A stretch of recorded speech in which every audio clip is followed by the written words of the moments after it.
Un autors Dmitrijs Šedravickis, pētot rakstu, strādājot ar vārdu, ir nonācis, nopietni strādājot, ir nonācis pie ļoti dziļiem secinājumiem, un kas šeit ir tāds no metodoloģiskā viedokļa ļoti interesanti, tas, ka viņš 6 pasaules, vispār 6 radīšanas dienas salīdzina uzreiz jau no pirmā radīšanas brīža, salīdzina arī ar cilvēku rašanos.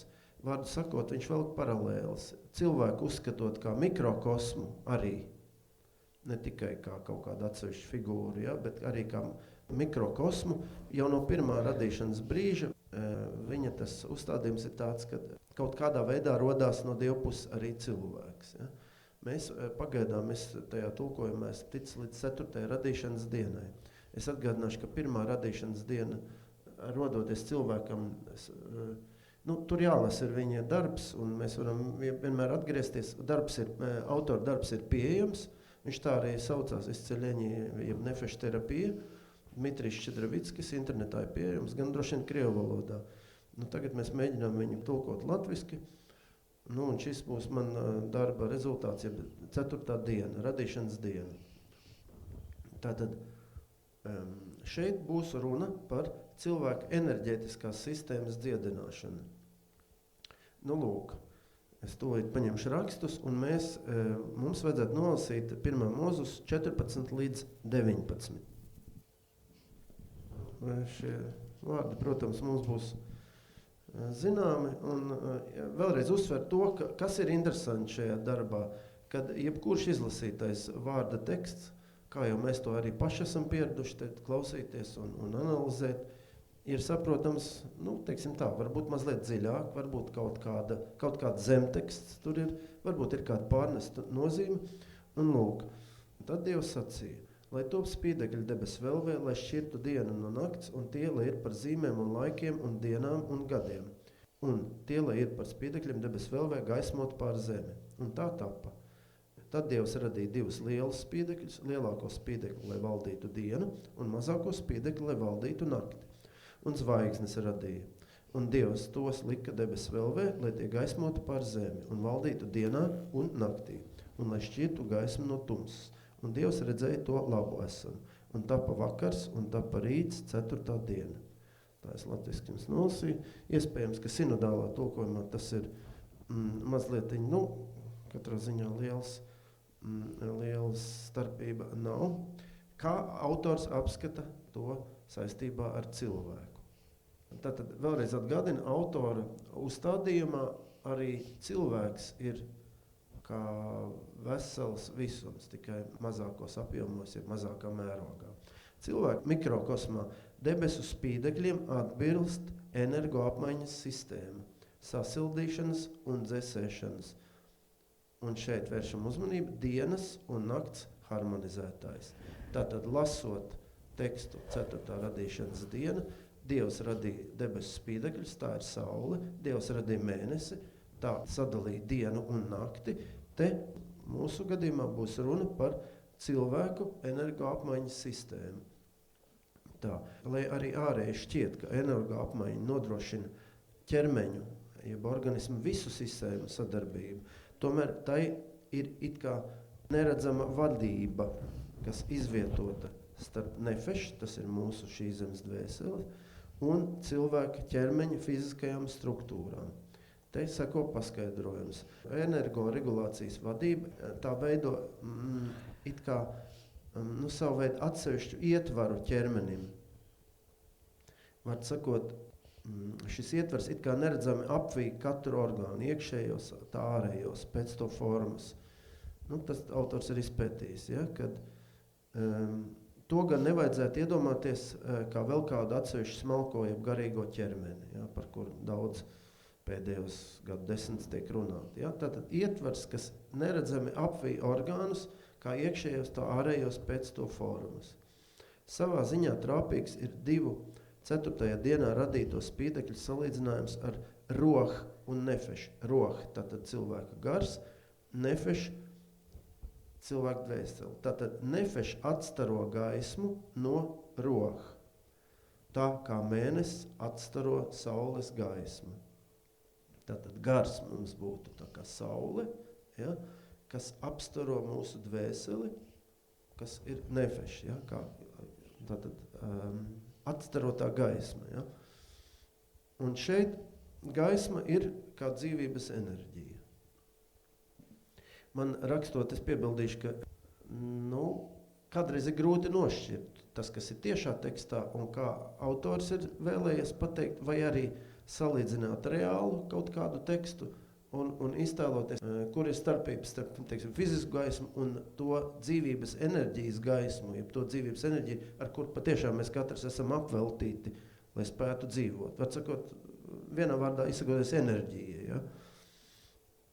Tātad es turpinu. Ja? 2 gaismekļi, kas ir debes vēlvē, tāpat kā roha gars un nefeša dvēseli, apgaismo ar dzīvības gaismu, jeb dzīvības enerģiju, cilvēka fiziskās enerģijas telpu.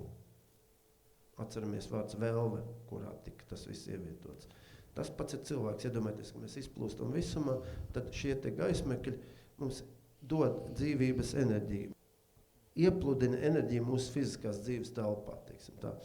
Spīdekļi it kā vada dienu un nakti.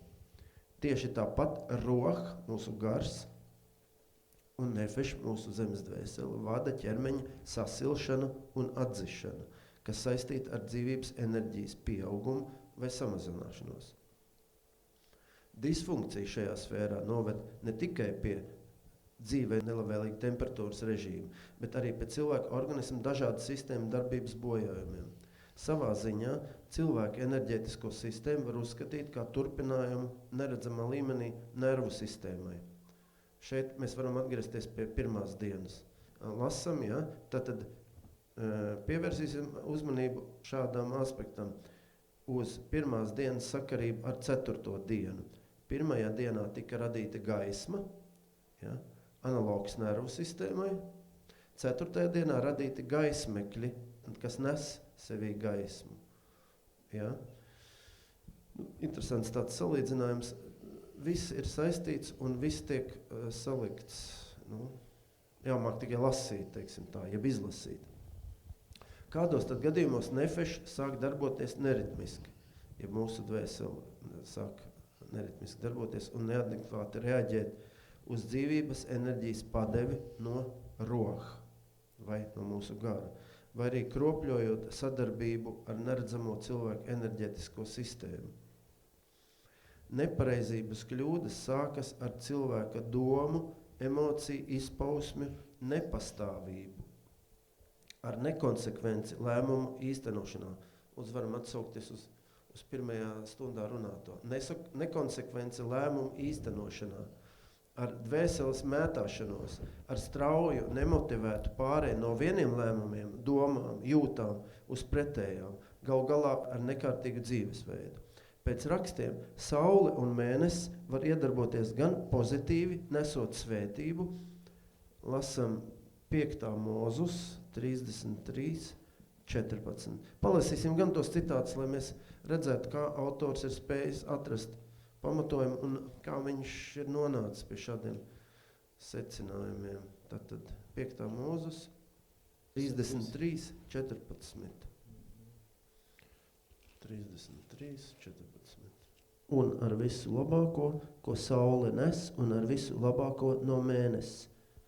Skaidrs teksts. Es atgādinu, ka mēs runājam, ka saule var sniegt. Tātad saule un mēnesis var iedarboties gan pozitīvi, nesot svētību, gan negatīvo. Un negatīvā piemērs ir mums psalms sinodālais 120, latviski 121, 6. Kad dienā saule tevi nespiež nec mēnesi naktī. Liekas tieši teksts, bet autors ir skatījies dziļāk. Attiecībā uz cilvēku šis debes ķermeņa īpašības parādās kā harmonija nesoša svētība vai kā disharmoniska slimība izraisoša saistība starp roha un nefešu. Slimību izraisoša saistība starp mūsu garu un starp mūsu zemes dvēseli. Uzliekam tagad Ījaba 6, 17, 18. Ījaba 6, 17, 18. mēs lasām. Tur ir runa par daudz tādiem strautiem, kas plūst, bet kas brīdī, kad tā skar saules versme, izsīkst, kad paliek silts, tad tā ir bez pēdām pazudušas. Acīm redzot, ir jāsaprot, ka nav runa tikai par strautiem, bet ir runa par cilvēka dvēseles spēkiem, kas var nesaņemot enerģiju izsīkt, vai arī saņemot enerģiju turpināt dzīvot un attīstīties. Tātad brīdī, kad cilvēka dvēseles kāda pārmērīga, šeit es runāju par dvēseles mētāšanos, gars ir pārāk sakarsis, izsīks no savas vietas, pazūd bez pēdām. No šīs versmes kauli deg kā drudzī. Mēs varam tur tālāk palasīt Ijābu 30. Lai tas tagad paliek, ko nozīmē kauli deg kā drudzī? Tas jau ir tieši norāde uz cilvēka, slimību. Tiek bojāts mugurkaula un visas kaula sistēmas darbība. Ja? Un mēs zinām, ka mugurkaulā mums ir visi savienojumi, kas mums ļauj dzīvot. Ja? Savukārt pārmērīgs iekšējs augstums nospiedoši ietekmē orgānu funkcijas, sevišķi uz vielmaiņu. Šajā gadījumā enerģijas plūsmas darbojas līdzīgi, un tūlīt apskatīsim piemēru. Es citēju no Nahuma grāmatas 3.17, jeb Nauma, ja? Grāmatas 3.17. Kukaiņiem, kas augstā laikā salien sienu plaisās un uzspiedot saulē izlido. Tikai harmonizējot roha savu gara un nefešu mēnesi darbību, palīdz izpludināt dzīvības enerģiju pa ķermeni. Redziet, autors ir atradis citātā Nahuma 3.17, jeb Nauma 3.17. Tātad kukaiņi, kas augstā laikā salien sienu plaisās. Var sakot, mūsu dzīvības enerģijas, kā lai to pasaka, jeb gara un vēseles nepareiz darbības rezultāti ir tie sīkie avotiņi, jeb strautiņi, kas mums izplūst pa visu ķermeni, ir spējīgi sarauties un nesaņemt enerģiju. Ja? Nesaņemt enerģiju un tādējādi paralizēt mūsu dzīves darbību. Ja? Kas tad palīdz novērst enerģētiskās sistēmas darbības aritmiju? Tātad par ko ir runa? Par gara un dvēseles attiecībām. Kas palīdz novērst šo disharmoniju, jeb mētāšanos, jeb nepastāvību? Ja? Tam palīdz kārtības ieviešana savā personiskajā dzīvē. Nodibināt skaidru, vienmēr saglabājumu darbu un atpūtas režīmu, jeb plānu un secību. Vēlams arī ikdienā veltīt zināmu laiku pārdomām par garīgām tēmām, kā ticība, filozofija, vēsture, to raksta autors. Ja? Tāpat arī pārdomām par skaistā uztvere, vispār skaistā uztverē, daba, poēzija, mūzika, tēlotāja māksla.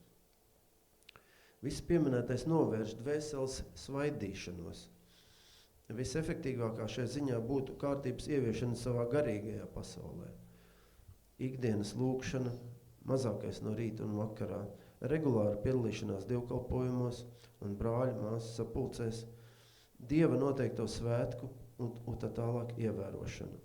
Tā sekojot, piemēram, rakstos dotajam saules mēnesi kalendāriem, tur ir iekšā arī Dieva dotie svētki, ja? Tu līdzīgi kā saule vada dienu un mēnesi nakti, ievies chronoloģisku personiskās dzīves sistēmu. Tas arī ritmizē un harmonizē tavu rohu, tavu garu un tā attiecības ar nefešu, ar dvēseli. Ja? Kā rezultātā tu vienmērīgi saņem dzīvības enerģiju. Te man ir dots citāts kalendārie svētki. Levīti 23. Mūsu draudze zina šo kalendāru, mēs pēc tā kalendāra vadamies un mēs viņu ievērojam. Ja? Atzīmēsim arī, autors raksta, atzīmēsim arī, ka tiešu debesu spīdekļa loma cilvēku dzīvības spēku atjaunošanā. Bez saules vannām, ja bez saules peldēm, ko mēs zinām, ko nevajadzētu pārforsēt, taču mēreni ir pat vēlams. Un autors saka, sevišķi dienas otrajā pusē, pavasarī un vasarā. Runājot par sauli. Ja? Autors raksta, ka eksistē arī mēnesis vannas, ja mēnespeldi, siltās vasaras naktīs. Te dots arī norādījums, kad vislabāk 3 naktis pirms pilnmēnesis, plus pati pilnmēnesis nakts.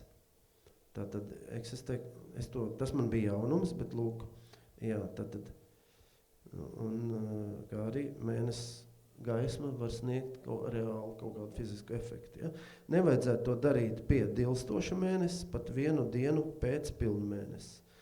Zināms ir arī tā sauktā zvaigžņu peldes, ko var veikt siltās vasaras naktīs, kad debesis pilnas ar zvaigznēm, arī no jauna mēnesis līdz pilnam mēnesim. Tas viss veicina ķermeņa enerģētisko procesu harmonizāciju. Tas man viss. Tā ir 4. radīšanas diena saistībā ar cilvēku organismu un cilvēku kā tādu, kā lielās pasaules mikrokosmu. Paldies! Amen!